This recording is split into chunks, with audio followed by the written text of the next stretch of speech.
major stakes on the line for this match. Both players, I imagine, will just be sat having a good time. You know, no pressure, no stress. But here's one thing. If Gabby gets one more point, he makes it one more point difficult for anyone to ever beat his all-time high score in Grandmasters. So there is something on the line, sort of. Or you must be so useful at getting things down from high shelves, Raven, with how good you are at reaching. Oh, that's some good stuff right there. And just to win the argument, as I often do in my own way, tell me I'm wrong. You're not, no. There you go. 100% accurate. Okay, well, let's dive in here. Incanter's I think also probably the first time you've ever been praised for your ability to get things down from high shelves, right? So what are you, 4 for 11? Something No, like see, that? I knew this would happen. Because I'm not... This is how Subtle thinks about everything, right? It's one or the other. Because I'm not 6'8", dunking basketballs from not even jumping from the floor, I must be like a gnome, basically. It's one or the other. Mate, it's because I haven't actually seen you in person for so long. And then earlier when I made... You don't know. It's true. When I made that tweet at you with the Oldify thing, so I Googled for pictures of Raven, and I found a picture of you standing next to me, and I'm like, boy, he's short. I forgot how short he was. It's great. But you're acting like... Subtle's not short himself, so it's not like I'm 3 foot tall or... I'm not short next to a short person. Oh, I'm sick of this. I'm glad this is the last match. So anyway, Magtheridon is in play. Gabby now has a bunch of 1-3s hanging around. Well, they're having a good time. I'm having slightly less of a good time, but still overall a pretty solid time. Yep. All good. Obviously, the big fear here, I imagine, is the Arbor up. But even then, Falcane has that checked because he has 0 mana lab partner to go along with his fire sale. Gabby doesn't have access to Arbor up, but even if he did, I think he would understand that there has been a spell damage minion into the hand, which means there's a good chance that that can get dealt with anyway. So I think he just kind of knows he's in trouble here, to be quite honest. He is, but interestingly enough, it is that weird back and forth where if Gabby just hits face for 3 hero powers for 1, is Felkeine going to AoE this board? If he does, then Glowfly. Okay, let's go. And if he doesn't, okay, do the same again next turn, push some more damage, get towards Celestial. It's a good point. It's a very good point, yeah. Oh, the second one! Or option 3. Or option 3, set it all on fire, throw it in the bin, get yourself a 12-12, deal with the next board anyway. Makes sense to me. If he wants a Celestial this turn, he's going to have to pay for it with Overload, which with a 12-12 on board, not normally something you want to do. Yeah, it means you're at, what, 9? Doable. Feel Doable. good. Winnable. Unless... But I guess the next point is there any other actual plan? Because if he plays Glowfly, let's even say there's just a couple of Glowflies removed, which I think is a fair medium, right, to get to. Like 2 Glowflies get killed. Well, they can't then, without an Arbor up, actually kill off the Magtheridon in a lot of circumstances. Well, he has Claw Machine mana next turn, right? So he just needs Claw Machine. He needs Claw Machine plus 3 Glowflies, and then he draws Anaconda. Okay. And then he has Anaconda, Bloom, Solar, Germ, Nourish, blah, blah, blah, blah, blah, win the game. So I think that's probably the plan. I love looking at Felkaine's face. You don't have to invite me to look at Felkaine's face. I'm always looking at Felkaine's face. Apart from when his dog's on screen. Then I'm looking at his dog. Yeah.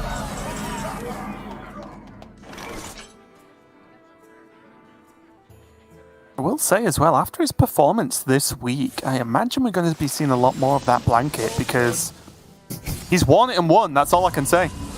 That is true, actually. Yeah, I'm just... The blanket was part of the winning formula, it does seem like at this point. Oh, the flow.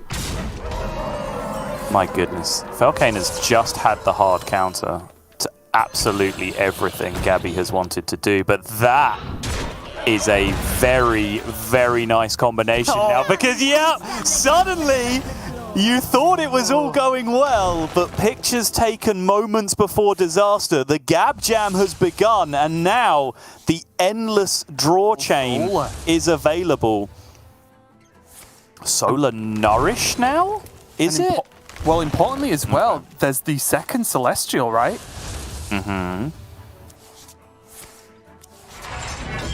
which, correct me if I'm wrong, does reset the flow, doesn't it? Yep. Yeah, absolutely. Okay, right, yeah. For some reason, I had it in my mind that, wait a minute, this does work like this. But yeah, it does reset the flow. There's double germination. It's all getting silly.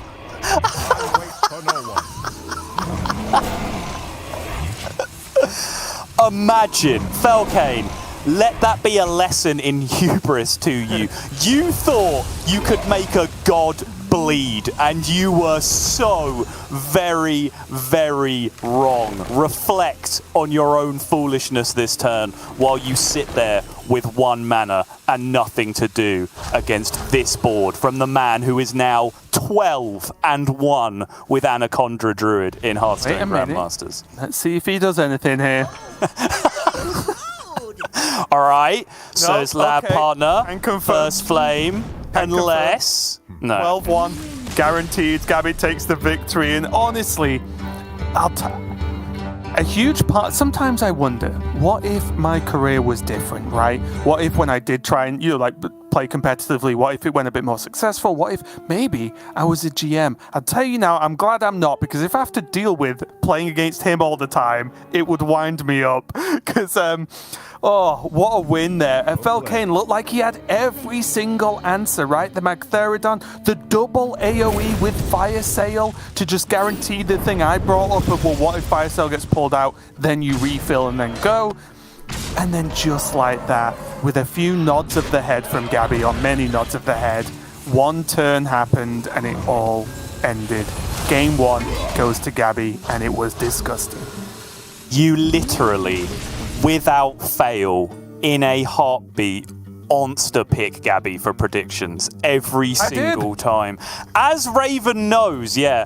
And we can get into that a bit, I suppose. Falcane going to queue up the Brute Demon Hunter here, see if he can do any better now that the Anaconda Druid is out of the series. But as we reach towards the end of the season, surprisingly, when I went back and tallied up some of the numbers of what we've been doing, Raven here, clearly some of my genius is rubbing off on me, because you're one of my closest competitors in the standings for the prediction contest. As I have in all of our friendship, Subtle. I have 8 picks correct currently. TJ has 7. Raven has 5. Everyone else, well, no, Derek right on curve. Rolling a dice, by the way, would get you about 4 picks correctly. So everyone, Derek and below, is... D6 Derek, I call him. I've been calling him that for years. Is either equal to or less than the power of a dice when it comes to predicting the outcomes of professional Hearthstone matches. I'm glad I sail by 1 victory above that, just to be a little bit above average, my true aim in life. Here, though, Gabby is going to be on his Demon Hunter, but it is not the Brute variant. It is just the Raw Quest OTK Demon Hunter. So, serious question, just for a minute, just to take a break. What are the drawbacks? Like, what is Gabby gaining from this that Felkeine is actually losing from Brute? Or from having the Brutes, should I say? I mean, more consistent, higher numbers from the actual combo would be the go-to answer, right? Like, I do think Felkeine does play double philosophy, obviously, because he's playing Brutes, but he does have all of those extra cards that do kind of get in the way of smooth drawing that Gabby does not have access to. However, the biggest difference between the 2 decks, honestly, is quite often... I'm still laughing about... Sorry. The biggest difference between the 2 decks, quite honestly, back when it was like Brute Demon Hunter going up against OTK Demon Hunter, like when the divide was clear, was that Brutes didn't have any clearing power in them, but also didn't really need it against OTK Demon Hunter. And the OTK Demon Hunter had a bunch of clearing power in it and did need it against Brute Demon Hunter. So they were kind of both cancelling each other out in that regard. As Brute Demon Hunter kind of hybridized into that version that does play Immolation Aura and Spell Damage and Fellscreen Blast and all of that stuff, it kind of does still have the vast majority of the options that Gabby has available to him in his version of the deck. So there's really not that big a difference in tools overall. The big difference sometimes now is that Gabby could be playing a Magtheridon in his deck, but isn't in his particular list that he's choosing to play this time around.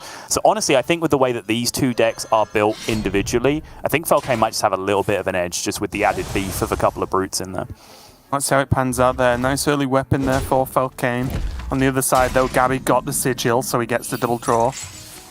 It's going to make this Spectral Sight in a little bit of an awkward spot, and he gets Glide first, so he won't have that as an option going forward. Although a lot of the time, this is one of the matchups you see like the non-outcast glides in a lot as well. At least for the very early game, because you don't necessarily want your opponent to redraw.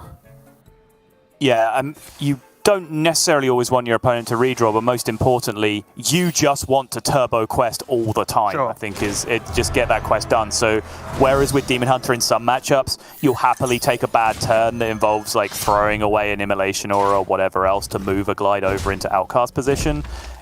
You'd much rather with Demon Hunter just complete a quest step on any given turn when you have glide available most of the time.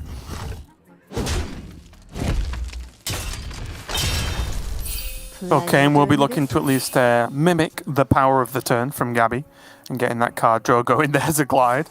Not quite playable, though. There's that plenty of mana and card draw to activate, though. Yep, and again, that'll do just fine. Hits a quest step this turn, and now even though the glide is locked middle hand, that is no big deal whatsoever. He'll happily just throw that out to complete a quest step next turn if he really needs to. Tradable Spectral gets this done if Gabby wants to do it that way. Looks like he's going about it with the other tradable instead of the weapon. Going to hold on to the Spectral Sight for post-Kurtrus. I do like this little optimization. Makes a lot of sense. Pleasure doing business. And now just one more step needed. Bit of a nothing draw here for Felkeine, as he does have that Il'gynoth, but at least he has the glide to throw it back in. Going to chuck away the coin, doesn't want that in the deck. It will open up a little bit more mana to see if you can get some card draw going.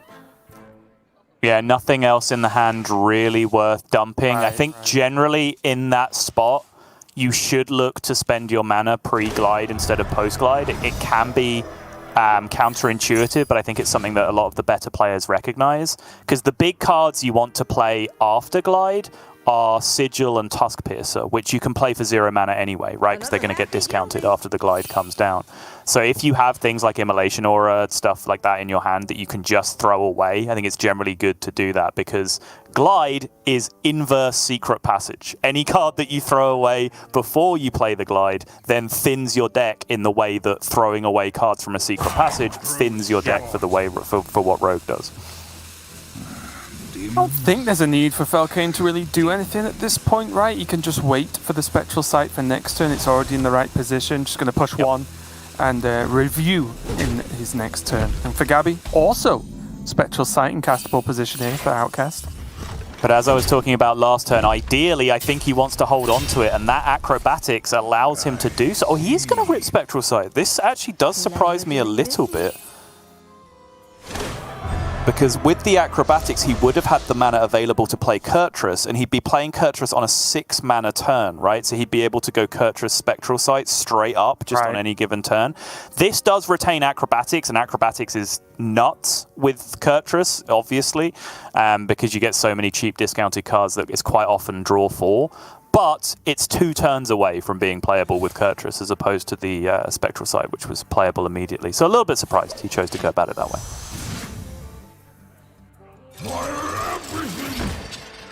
Oh, Philosophy and a Tempo Moarg as well.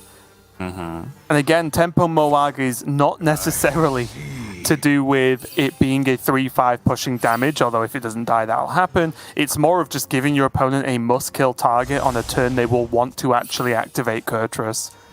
It's also, I think, playing around glide again, right? Because he's sitting there with the Kurtrus in his hand. So I think we saw, I don't remember whether it was an APAC series or whether it's something we were talking about. Yeah, it was Psycho, right? It was like the halfway house of like, if you're going to glide me, I will make my hand as bad as possible to make that happen, which I think is the luxury that Gabby did get. This is the upside of his play. He completed quests for a lot less mana, so he was then able to spend more mana on just dumping cards out of his hand to play around glide, whereas my play with the Acrobatics would have basically accounted for all mana that turn and left me sitting there with a bigger hand size with the Kurtrus and been punished by glide a little bit more. Yeah, and again, going into this, right, it's just good timing. Felkeine has to get Kurtrus active in hand because he knows Gabby already has it. So he knows he's that, like, half step behind him already. And now he just gets to retain an additional minion that, yes, might get cleaned up next turn, but questions have to be asked. yet again, if Felkeine just plays Kurtrus, what does his follow-up have to be to not just die the turn after with then Kurtrus and a Moag on board?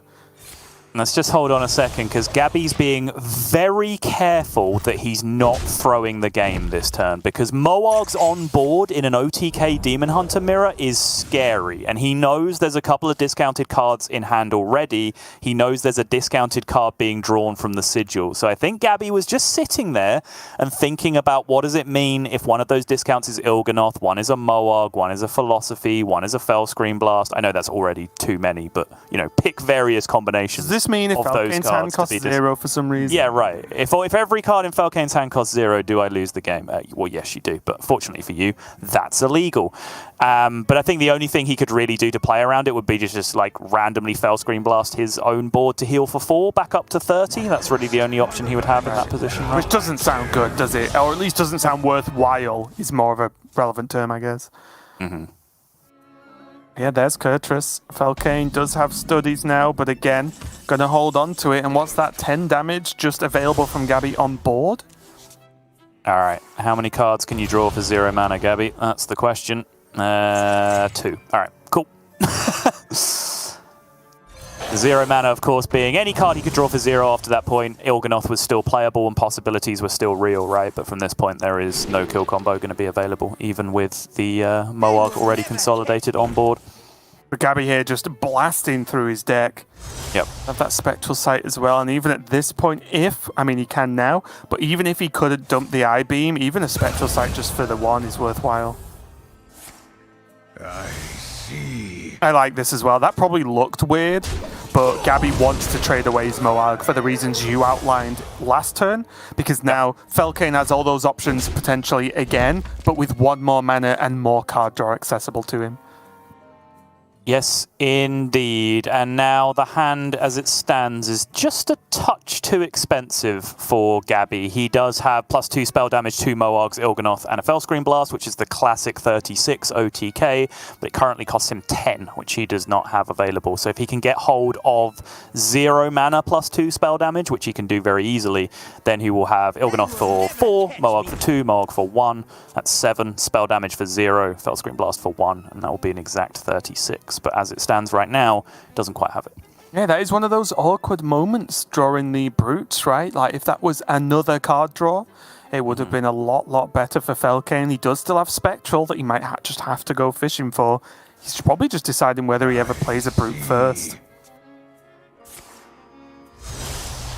That was an option, right? Time grows short. Yikes. Glide is a problem, for sure. Not the ideal glide to hit your opponent with in this spot, because they do have the Sigil in play, but it's worked out fairly nicely for Felkeine, I guess.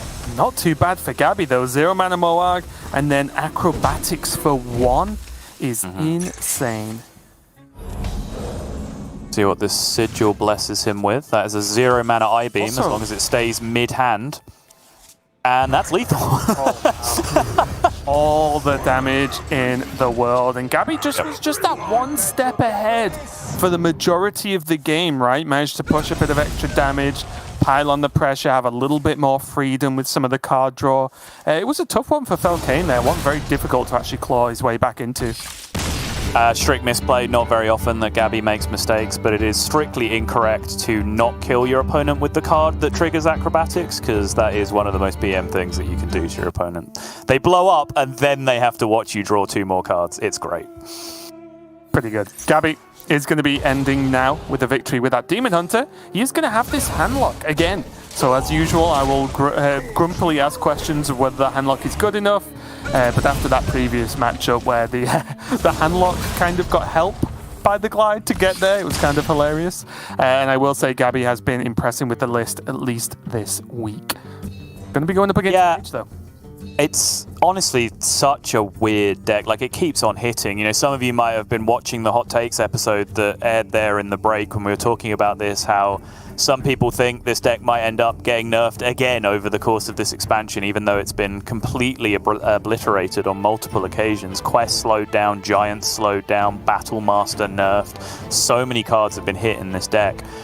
but it just seems to keep on trucking. Like it's one of those, after the apocalypse, two things are going to be left: cockroaches and handlock at this point. Like, we just cannot get rid of it, because it still seems like no matter what we do to quest, no matter what we do to flesh giants, I don't know why I'm saying we as if I'm involved in this process, it just seems like double 0 mana giant just comes down on turn 5, turn 6, turn 7 some games. That you just don't seem to be able to stop those insane outcomes taking place for certain draws of the deck. Yeah, and I'm sure plenty of people hate me, but I do think that's a good thing that it's still playable, right? I do like the approach of handlock, like the way the deck interacts with the self-damage healing. I like decks with card draw, so yeah, we will see if it continues to be a threat moving on throughout the meta. Maybe when the mini set comes out, things will change. We'll have to see, but for now, the Phoenix being a choice there from Felkeine. Not often we see Phoenix come out, but when your starting hand has double cram session, maybe it's just what you have to do.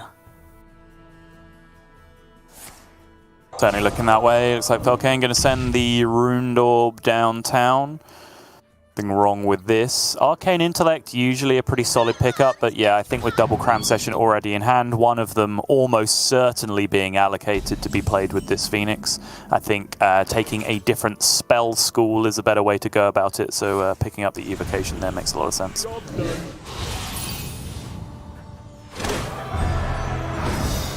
Pretty quick first quest there for Gabby. Still gets a tap afterwards if he wants it. Now has a giant on curve, but again, unlikely he plays a giant into a Phoenix. Not normally the play you want to make, and get those giants a little bit cheaper before you start throwing them out. Especially against Mage, when they can really just cash in on you only playing 1 minion at a time. It's probably the worst way to play against Mage in a lot of aspects.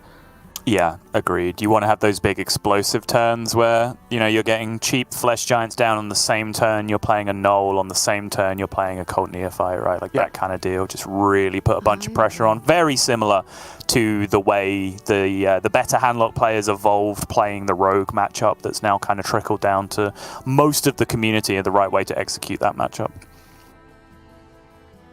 Kane's a little bit stuck though, which feels like it should not be the case after drawing a fair few cards from cram session. You have to just ping, which feels horrible. Basically losing 2 mana is a lot of the time that 1 damage doesn't really make the biggest difference. Gabby just going to press Soul Rend here, imagining this is the best value he's going to get from it, and with the hand that he has already, he's very incentivized to start digging some cards out of his deck, right, and getting down to those 10 cards. It's tough though, right, because with the Null pickup, you can actually just Null Neophyte instead, but the problem with that is it goes against the general play pattern, which is do 1 big turn with a Neophyte as well, so it's a bit of a tough call, honestly.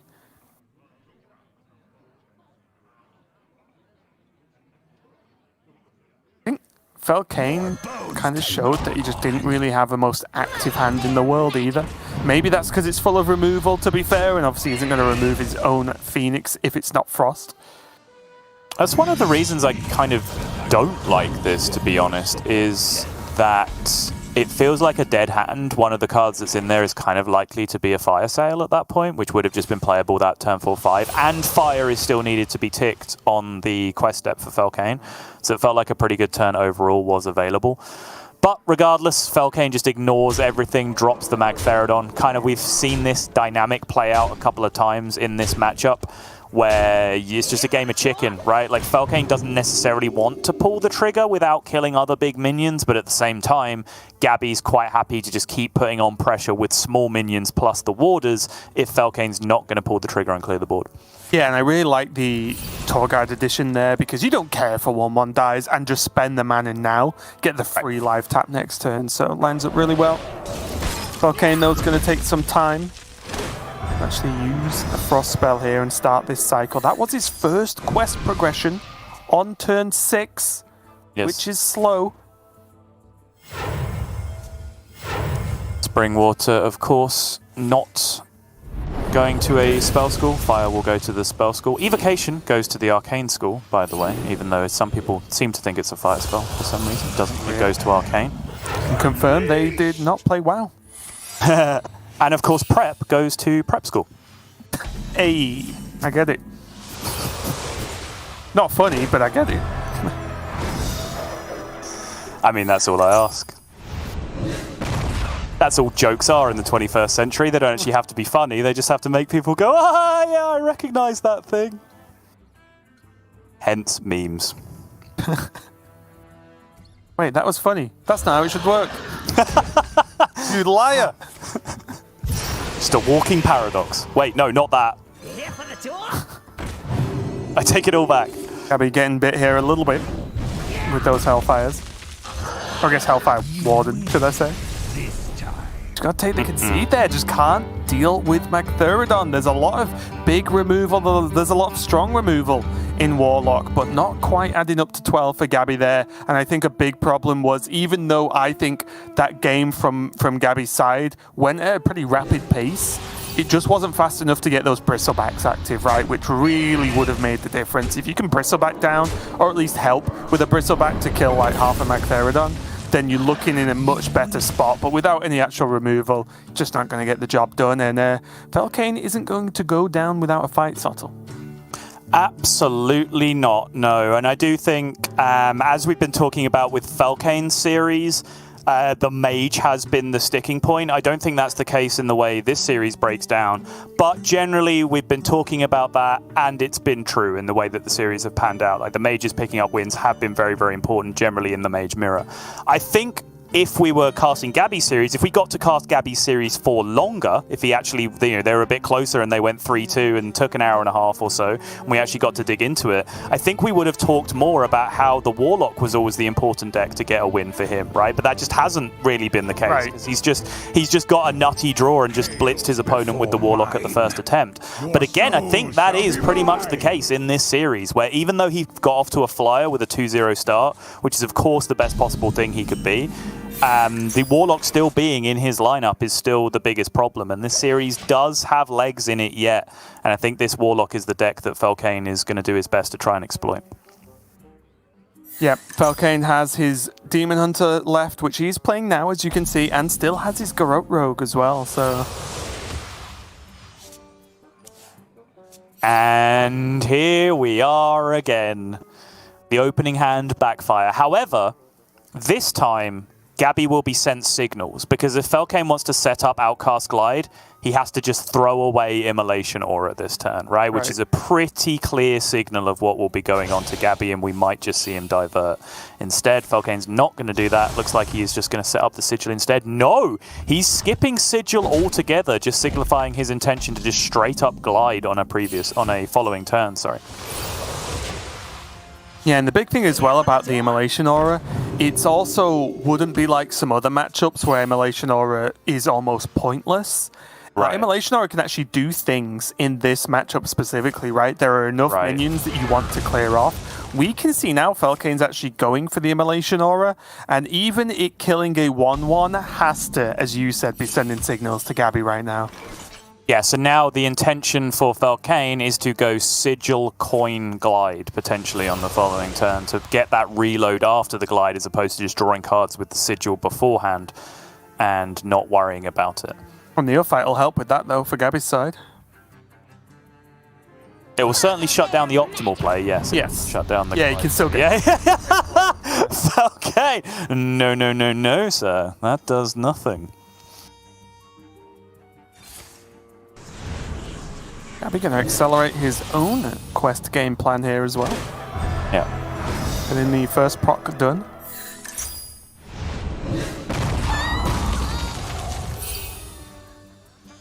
Again, Shadow Blast, yes, it accelerated the game plan a little bit with the quest. Most importantly, it's a card no longer in his hand, right? Yep. So what does that mean? It means he's far more likely now to draw the card Backfire from this Glide, because there are 2 of them in the deck, and there's 1 less other possible card that he can get because he did his best to dump his hand that turn instead. More likely to draw Flesh Giants, more likely to draw other huge threats that he can play. That'll do. It's not the best, but he'll take it. Yeah, and that's the thing, right? Like, normally, again, I've talked about Flesh Giant, 5 mana, player minion pass isn't really what you're aiming to do as Warlock, but after a Glide, what was he really going to tap into? I think straight after a Glide, it's probably the best play you can make, is just play 1 big minion. Yeah, and I think particularly in the Demon Hunter matchup, one Yeah. big minion does just fine, right? Like it's kind of where you want to be at a lot of the time. Obviously, you would love to pay much less than 5 for a Flesh Giant, but a single 8/8 on turn 5, that's a good spot to be in against Demon Hunter. Big question here for Gabby is, will he drop the Anetheron for the old 6 mana? It's a long way away from being able to play it for 1 mana, I can tell you that much. And the Giant's only going to get cheaper, isn't it? That's just, obviously will depend on what he draws, but... Yeah, I do think might see against Demon Hunter in particular, the difference between 8 and 6 is massive, because 6 is just such a natural breakpoint for like spell damage and Immolation Aura in particular. Yeah. Of course, Falcane's deck does not play Talented Arcanist, but it does still play 2 copies of Guild Trader, which could come down with Immolation Aura. So that means 8 health now demands a lot more clearing power than just the What about 4 Moargs? Does that do it?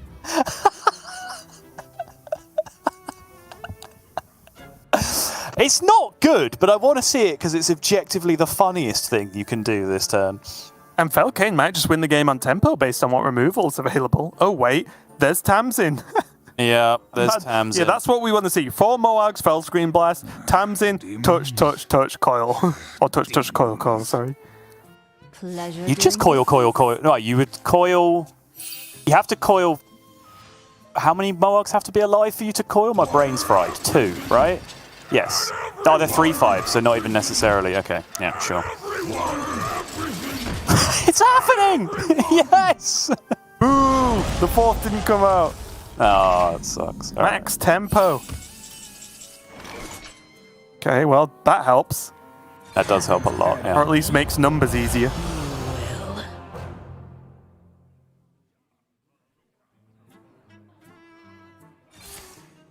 The first one does 8, Yep. so you can coil the big one. The second one does 4, so you can coil the small one. The 3rd one doesn't happen because that's not how Tamsin works. Yeah.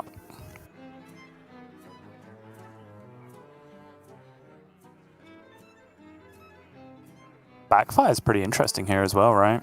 I was looking at it, like, with 2 cards, how scared is Gabby of this board? But I think he might be scared enough.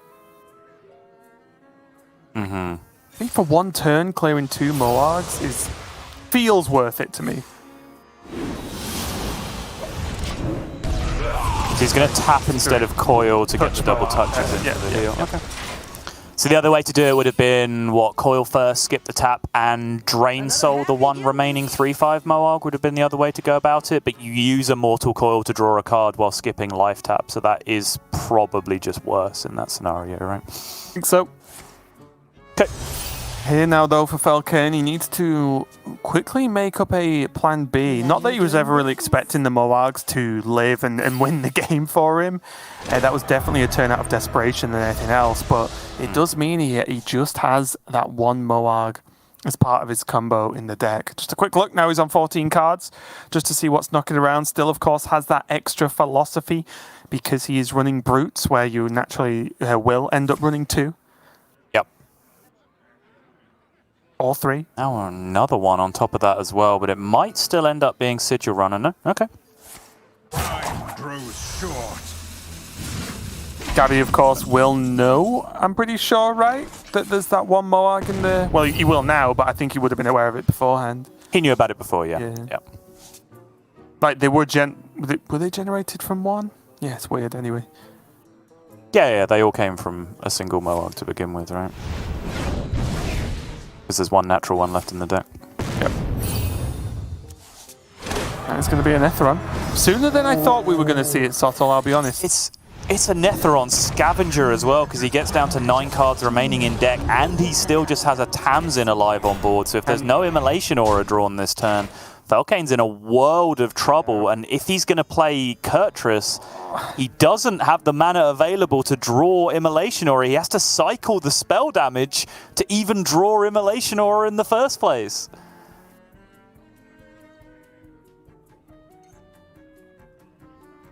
You can't keep play getting Kurtrus, away with this, right? Raven. My quest, my revenge, it all ends here. Another happy guild I mean, Oh, sorry, yeah. it. Immo will be 0, sorry, yeah, but that's Yeah. not Immo.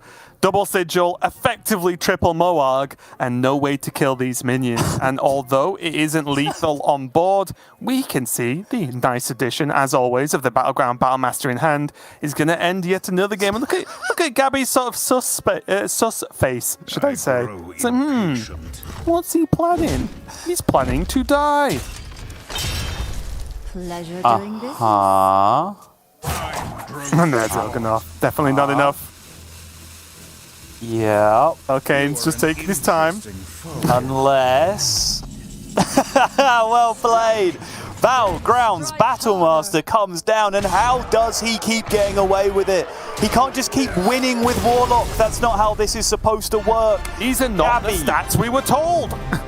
Gabby gets himself over the line. Gabby takes first place overall in the league. Gabby stretches out his record-breaking number of points for the season, far beyond what anyone else has ever achieved, and possibly beyond what anyone will be able to achieve in the future as well. And I believe finishes the season with around an 80% win rate overall in European Grandmasters, which is perhaps outside of like China Gold Series events, the highest possible level of Hearthstone competition in the world.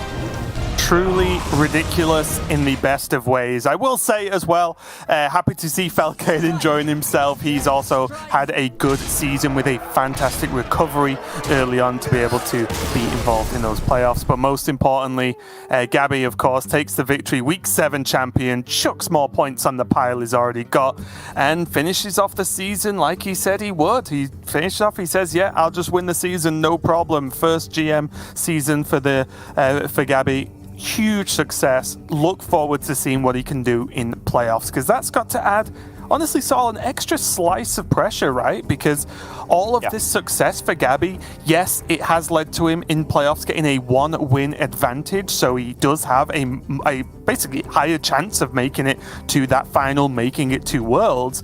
But other than that one-match win, all of the success now kind of goes out the window, right? He's done his job. If he gets knocked out in playoffs, he's got to try and do it again next year. And I think I've figured it out, Raven. As I was just updating my little scoreboard here for the running total of the caster predictions, I added a point for correctly predicting Gabby to myself, to TJ, who is my closest rival, and to you, who is in 3rd place. The other 3 people who aren't doing very well did not pick Gabby. I think I might have figured out where they're going wrong, Yeah, Raven. Maybe. You literally always pick Gabby. Yeah, phenomenal season. We'll say it one more time, say it loud and say it proud. Congratulations to all of that top 8, stretching down to